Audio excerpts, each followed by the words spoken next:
When we went to the Appalachian Fair, we had the opportunity to do a lot of tasting and judging of food items there at the fair. And one of the recipes that Chip was super impressed with was Granny's bread. So he brought me the recipe home and he's asked me to bake him some sandwich bread because we're tired of going to the grocery store to do it. And bread is such a simple thing to make for yourself and for your family, knowing exactly everything that goes into it. So we're gonna be trying out Granny's recipe today. Super simple bread recipe with flour, water, yeast, and some salt. And we're gonna take you along to show you what steps we're taking in making this bread. The only thing that you need to keep in mind with making bread is the proofing process. So there's a lot of downtime in between the steps where you just let the yeast do what it needs to do, and we're going to show you every step of the way along the way.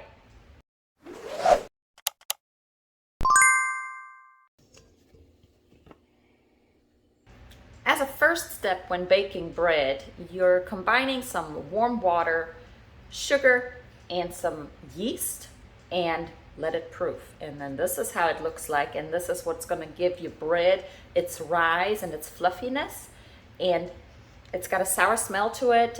If you are a sourdough baker, you can do the same thing with sourdough, obviously, but it's the first time we're using this recipe, so we're going to follow the recipe of Granny to a T. So the recipe is asking us to add 5 to 6 cups of flour with 1 cup of flour at a time. So we're going to do that. We're going to add the flour in here and incorporate it into the yeast and the water mix and take it from there.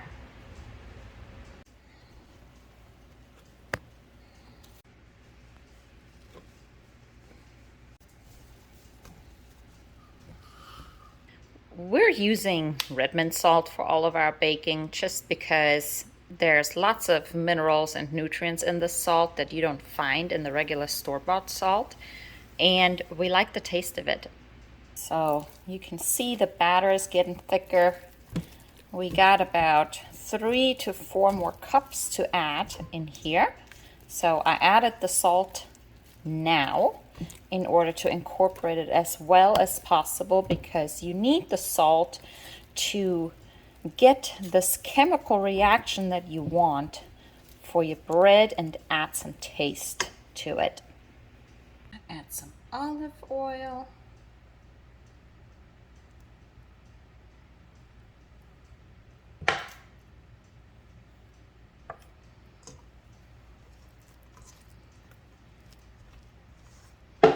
And then it's about time to dump this and really get to kneading.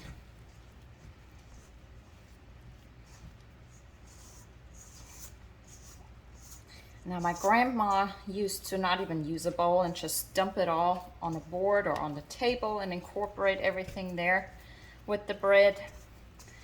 But for me, it seems to work better to combine as much as possible in a bowl first. I don't have a KitchenAid, so it's all hand.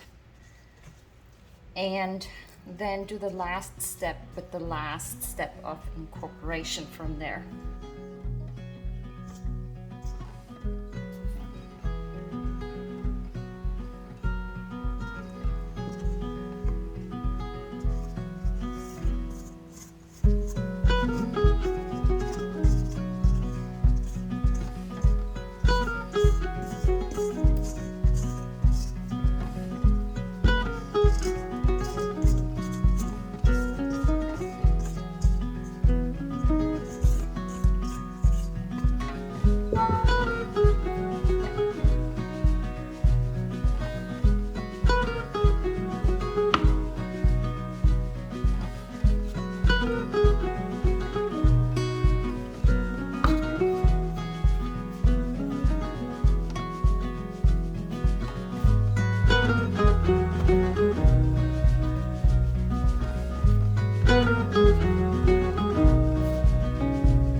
gonna go into an oiled bowl.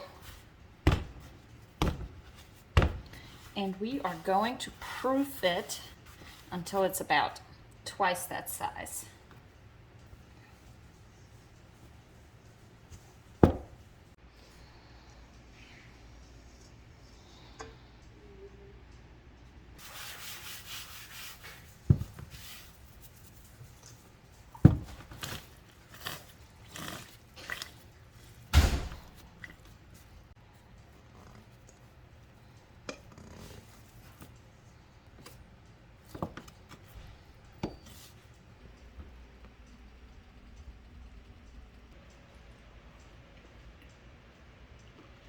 Tastes like what Granny used to make.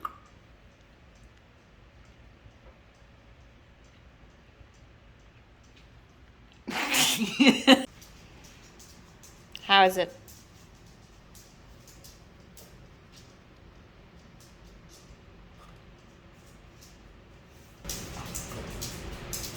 Teenager approved is what it is.